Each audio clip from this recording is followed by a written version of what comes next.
Now, Imran Khan is in a very dire situation.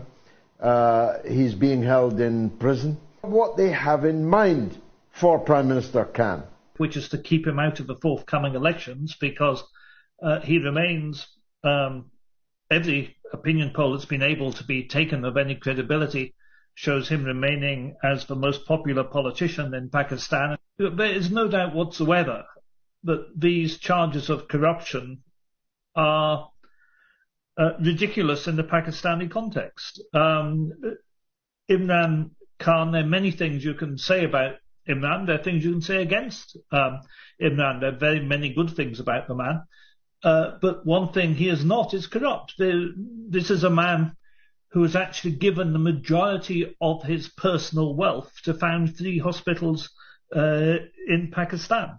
He is not somebody who's going to spend his time trying to grab a 3 Rolex watch from the Kingdom of Saudi Arabia or something along those lines. These charges relating to gifts, when you compare them to the massive looting of the Pakistani state carried out by the Sharif family over the years, these charges are perfectly ridiculous.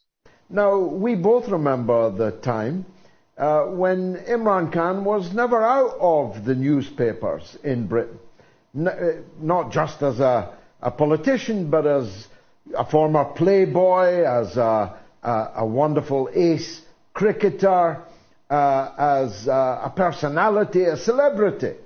And yet here he is now in prison on trumped-up charges. The United States had given to getting rid of Imran Khan.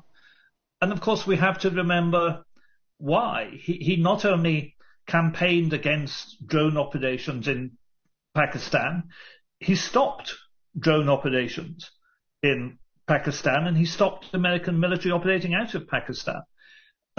He moved to get his oil supplies from Russia instead of from the Gulf states, and moved to stop paying for oil in dollars.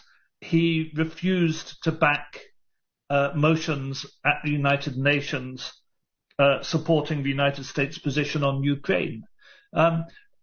So, here you have this person who had a very strong international profile, as you say, and a high degree of international credibility, while a person widely appreciated and looked up to in the developing world, who was seen as a threat to the United States, and they've managed to get rid of him, and that requires maximum suppression. And of course, in a way, this is meant to be an example to other leaders, that if you don't jump when the United States says jump, when the United States insisted in public that Pakistan vote for a motion condemning Russian action in Ukraine, Imran Khan replied saying, "Are we slaves? Are we slaves?" And the Americans can't stand people turning round to them and saying, "Are we slaves?" Because the truth hurts, and the truth is they do treat the developing world like slaves. They don't accept the developing world has a right to its own opinion, to its own ideas, and to an anti-imperial, anti-colonial background of way of thinking. So I think there are deep lessons here in the treatment of Imran Khan.